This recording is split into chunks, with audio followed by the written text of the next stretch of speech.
Good morning students. आज हम history का लेसन नंबर 2 स्टार्ट करेंगे, नेशनलिज्म इन इंडिया।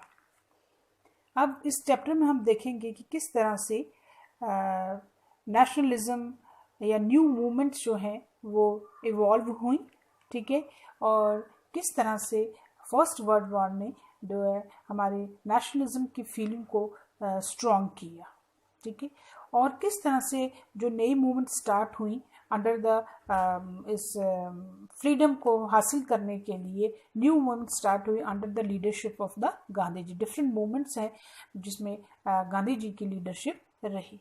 अब ये लेसन को जब हमने स्टार्ट किया तो उसके बीच में स्टार्टिंग में हमारा फर्स्ट कंसेप्ट रहेगा फर्स्ट वर्ल्ड वॉर के बारे में समझना कि फर्स्ट वर्ल्ड वॉर कब स्टार्ट हुई और किस तरह से फर्स्ट वर्ल्ड वॉर ने इस नेशनलिज्म की फीलिंग को स्ट्रॉन्ग किया, ठीक है।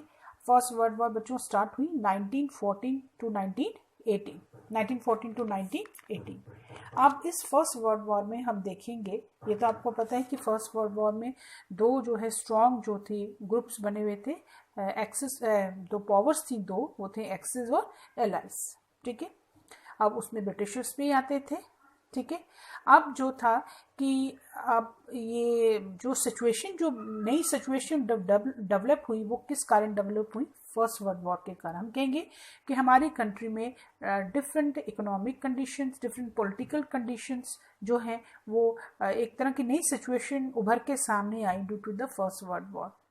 अब आपको पता है कि इंडिया हमारा जो क्या था, एक कॉलोनी था, ठीक है, और उस कॉलोनी पे किसका राज था? ब्रिटिशर्स का राज था, जो हमारे कंट्री में एक व्यापार के कारण आए थे, व्यापार करने के लिए आए थे। हमारे कंट्री से उनको जो है क्या मिलता था? रॉ मटेरियल मिलता था, लेबर मिलती थी, ठीक है।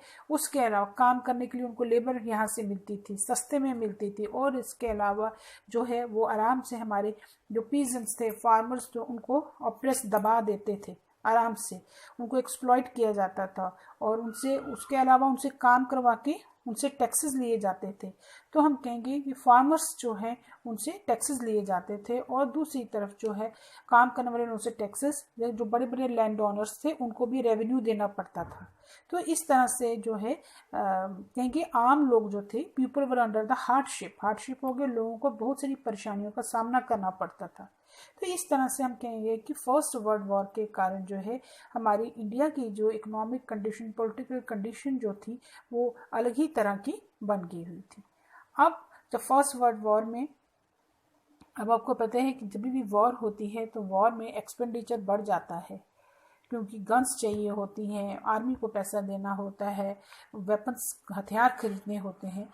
तो ब्रिटिशर्स ने जो है वर्ल्ड वॉर में काफ़ी उनका एक्सपेंडिचर हो गया। अब उस एक्सपेंडिचर को मीट करने के लिए, उस खर्चे को पूरा करने के लिए वो टैक्सेस लगाते थे, ठीक है। तो इसमें पहली कंडीशन हम देखेंगे कि इकोनॉमिक कंडीशन में आ जाएगा कि चीज़ों की कीमतें जो है बहुत ज़्यादा बढ़ रही थी और इससे जो है लोगों की लाइफ जो है इफ़ेक्ट हो रही थी। जैसे कपड़ा है और जो एसेंशियल चीज़ें हैं, खाने पीने की चीज़ें हैं, उन पे भी टैक्स था, कपड़े पे टैक्स था, तो लोग परेशान थे। और ये हुआ 1918 से 1930 के बीच में, ठीक है। और ये इसलिए किया जाता था, चीज़ों की कीमतें, प्राइजेस ज़्यादा थे, इसीलिए थे ताकि हमें टैक्स मिले, ठीक है। उसके अलावा जो है लोग, जो हमारे इंडियंस परेशान थे कि इंडियंस को मजबूर किया जाता था कि आर्मी में उनको भर्ती किया जाता था, रिक्रूट किया जाता था। क्यों किया जाता था? क्योंकि उनको उनको आर्मी में रिक्रूट किया जाता था। इसीलिए किया जाता था, किस लिए? कि हमारी आर्मी बड़ी हो। तो पर लोग जो है नाराज थे। लोग नाराज क्यों थे? इंडियंस क्यों नाराज थे? इंडियंस के मन में बहुत ज़्यादा इसका डिसकंटेंट था, रोष था। अगर अपनी कंट्री के, जैसे अब हमारी इंडियन आर्मी है वो बॉर्डर्स पे खड़ी है, लड़ रही है, तो हमारी एक आइडेंटिटी है, हमें कोई दबाने वाला नहीं है, हमें राइट्स मिले हुए हैं, ठीक है। तो उस टाइम जो इस तरह का कुछ भी नहीं था, तो उनको लड़ना भी पड़ता था और उनको जो है ऑपरेस दबाया भी जाता था। तो जो है एक कंट्री के लिए एक कंट्री की फीलिंग नहीं था।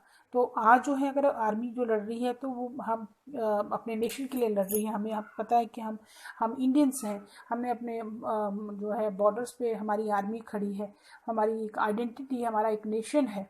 तो उस समय इसलिए लोग जो है उनके मन में डिसकंटेंट था इस चीज़ के लिए कि ज़बरदस्ती जो है रिक्रूट किया जाता है। उसके अलावा जो है और इकोनॉमिक कंडीशंस जो हमारी ख़राब थी कि क्रॉप फेलियर हो गई थी, ठीक है, ड्यू टू रेन, बारिश ना हो, टाइमली बारिश नहीं होती, उससे हमारी क्रॉप फेलियर हो जाती है। और उसके अलावा जो भी थोड़ा बहुत प्रोडक्शन होता था तो वो लोग क्या करते थे, उस फूड ग्रेन्स को बाहर एक्सपोर्ट कर देते थे। उन दिनों में इंडिया को जो है बहुत सारी एपिडेमिक्स का भी सामना करना पड़ा, जैसे इन्फ्लुएंजा, रेस्पिरेटरी जो है प्रॉब्लम्स हैं, तो वो एक एपिडेमिक का उन्होंने रूप ले लिया होता। तो इंडियंस उन दिनों में इसके कारण भी इंडिया में जो है डेथ हो रही थी। तो लोग जो है बहुत ज़्यादा परेशान थे, टैक्सेस के कारण परेशान थे, फिर क्रॉप फेलियर थी, उधर से ये वाला एपिडेमिक फैला हुआ था। तो लोग जो हैं अब क्या चाहते थे, ये जो सप्रेशन की जो उनकी नीति है उससे वो तंग पड़े हुए थे। अब हम लोग सभी इंडियंस की डिमांड क्या थी कि हम जो है हमारा एक नेशनलिज्म की फीलिंग उभर के आ रही थी, हर एक के मन में थी, बट उस फीलिंग को एक उभार के लाने वाला व्यक्ति कोई नहीं था सामने, ठीक है। तो जो हमारी डिमांड्स थी वो करेक्ट थी, वो इनकरेक्ट नहीं थी, बट हमारा जो गोल था उस गोल को क्लियर करने के लिए कोई लीडर चाहिए था। तो उन दिनों में गांधी जी आए। तो गांधी जी इंडिया में आए कब आए? 1915 में, जनवरी 1915 में आए, ठीक है। अब हमने ये आपको फर्स्ट वर्ल्ड वॉर का बेस इसलिए बताया है ताकि आपको पता चल जाए कि after the first world war जो है हमारी इंडिया की इकोनॉमिक और पॉलिटिकल कंडीशन क्या थी, ठीक है। अब गांधी जी का जो है आगमन हुआ, गांधी जी आए। गांधी जी जनवरी 1915 में आए और वो साउथ अफ्रीका गए हुए थे, ठीक है, वकालत के लिए। अब साउथ अफ्रीका में जब उन्होंने भी जो है डिस्क्रिमिनेशन की नीति को जो है फेस किया हुआ था, भेदभाव की नीति को। डिस्क्रिमिनेशन की नीति होगी भेदभाव की नीति, रंग के आधार पर, रेसिज्म के आधार पर, गोरे और काले का फर्क, ठीक है। तो गांधी जी जो है उस सत्याग्रह की फिलॉसफी को साउथ अफ्रीका से ही लेके आए थे। तो उन्होंने जो है फर्स्ट टाइम यहाँ पे इंडिया में जो है सत्याग्रह की जो है फिलॉसफी है उसको लॉन्च किया। तो गांधी जी ने जब यहाँ पे आके इंडियंस की ऐसी इनजस्टिस की कंडीशन को देखा, एक्सप्लॉयटेशन की कंडीशन को देखा और देखा कि लोग हैं इतनी हार्डशिप से गुजर रहे हैं, तो उन्होंने जो है सत्याग्रह की नीति को अपनाया, आइडिया को अपनाया। तो सत्याग्रह जो वर्ड है ये दो वर्ड से मिलकर बना है, सत्य प्लस आग्रह, पावर ऑफ द ट्रुथ, ठीक है, अगेंस्ट द इनजस्टिस, हमने इसको फाइट करना है।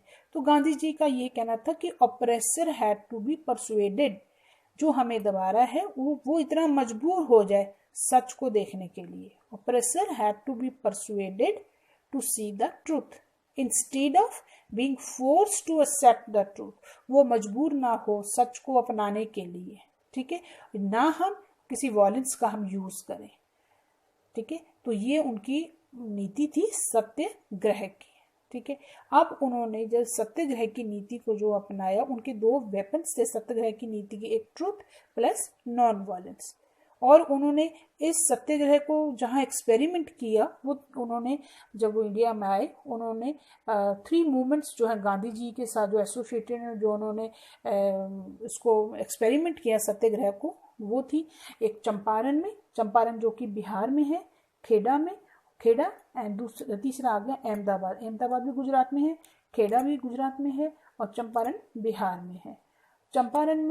चंपारण में जो मूवमेंट जो हुआ था वो ये था बच्चों, तो वो थे क्या था कि 1916 में हुआ था। वहाँ पे इंडिगो की प्लांटेशन होती थी, मतलब नील की खेती, नील पता ना, कोई नील की खेती होती थी। नील की खेती जब होती है तो जो किसान नील की खेती करते हैं जिस खेत पे, तो वो जो मिट्टी होती है उसकी फर्टिलिटी जो है वो ख़त्म हो जाती है और वो बंजर बन जाती है। तो प्लांटर्स को मजबूर किया जाता था आप नील की खेती करो।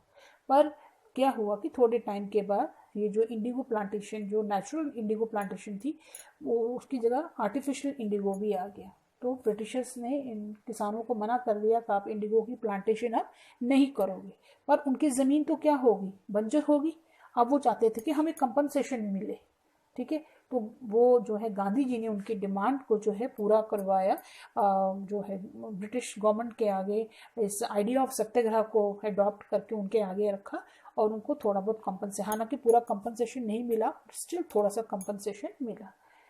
फिर आ गया आपका खेड़ा। खेड़ा जो है 1917 में गांधी जी ने सेम प्रॉब्लम जो है सॉल्व, वहाँ पे पीजेंट्स जो है, पीजेंट्स को फोर्स किया जाता था कि आप लैंड रेवेन्यू पे करो। वहाँ पर फेमाइन्स आए हुए थे, ठीक है, तो गांधी जी ने इस प्रॉब्लम को भी सॉल्व करवाया। देन अहमदाबाद में एक स्पेशल इशू था, वो था मिल वर्कर्स और मिल ओनर्स के बीच में, ठीक है। वहाँ पर जो काम करने वाले, मिल में जो काम करने वाले लोग होते हैं, यहाँ पे कपड़ा बनता है, तो वहाँ पर उनको बहुत ज़्यादा जो है काम करना पड़ता था और वेजेस उनको कम थे। तो वहाँ पर भी इस प्रॉब्लम को with the help of satyagraha, idea of satyagraha को लेके इस प्रॉब्लम को वहाँ भी जो है सॉल्व किया गया। तो गांधी जी ने इस आइडियोलॉजी को अपना के, सत्याग्रह की फिलॉसफी को अडॉप्ट करके जो है तीनों जगह उनको जो है सफलता मिली गांधी जी को। तो इसके साथ आपका ये क्वेश्चन भी इसमें सॉल्व हो जाता है। इसमें बीच में क्वेश्चन है what is mean by the idea of the satyagraha. तो हमने ये टॉपिक क्लियर कर लिए कि जो फर्स्ट वर्ल्ड वॉर ने किस तरह से नेशनल फीलिंग को स्ट्रॉन्ग किया, हमारी इंडिया की इकोनॉमिक पॉलिटिकल कंडीशन क्या थी, ठीक है, और गांधी जी ने किस तरह से इस इकोनॉमिक पॉलिटिकल कंडीशन को समझा और अपने साथ जिस आइडिया को लेके आए उस आइडिया को उन्होंने किस तरह से एक्सपेरिमेंट किया, और एक्सपेरिमेंट 3 जगहों पे हुआ और उन तीनों में उनको सफलता मिली, ठीक है। अब जब ब्रिटिश गवर्नमेंट को जो पता चल गया था कि इंडियंस ने क्या किया, अब आपको मैं समझाने जा रही हूँ राउलेट एक्ट कि राउलेट एक्ट क्या है।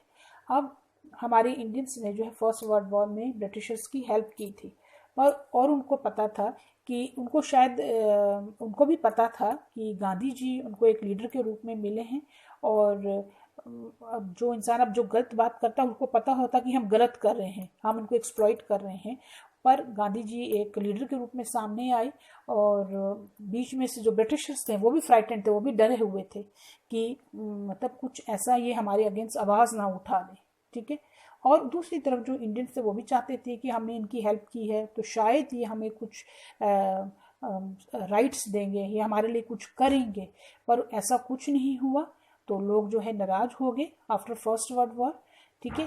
तो इतने में क्या हुआ, ब्रिटिशर्स ने इंडिया को और अच्छी तरह से दबाने के लिए 1919 में 6 अप्रैल 1919 में जो है लोगों को सप्रेस करने के लिए एक एक्ट पास कर दिया, और उस एक्ट का नाम था Rowlatt act, ROWLATT, Rowlatt act 1919 में पास हुआ।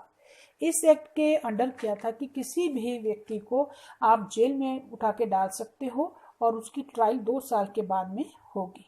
ट्रायल का मतलब पूछताछ जो है किसने क्या किया, क्या जुर्म किया, ये 2 साल के बाद ही जो है पूछताछ, इतनी देर वो 2 साल जेल में रहेगा।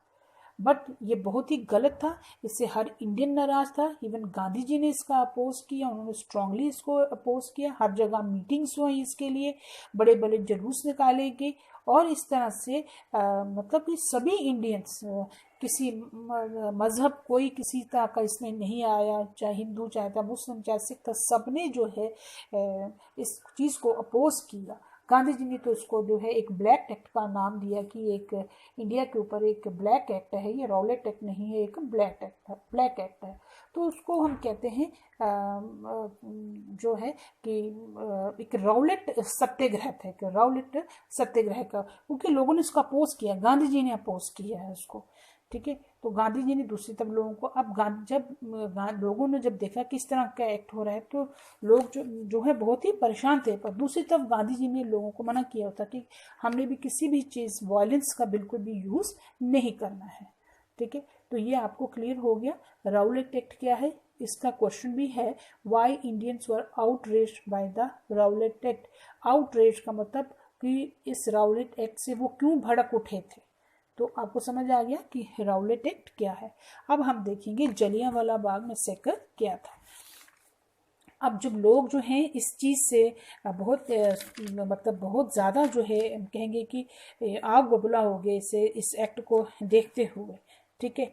अब जब अमृतसर में एक जगह है जलियांवाला बाग, तो वहाँ पर जो है लोग जो एक्चुअली वहाँ पर पीसफुली लोग जो है कि उन्होंने एक कोई वहाँ पर इस तरह का नहीं था कि हम कोई दंगा फसाद करेंगे। वहाँ पर लोग है 13 अप्रैल 1919 को लोग जो है जलियांवाला बाग पार्क है वहाँ पे इकट्ठे हुए थे मीटिंग के लिए। मीटिंग जो थी वेरी पीसफुल थी और उसमें बच्चे भी थे, औरतें थी, बूढ़े थे उसमें, ठीक है।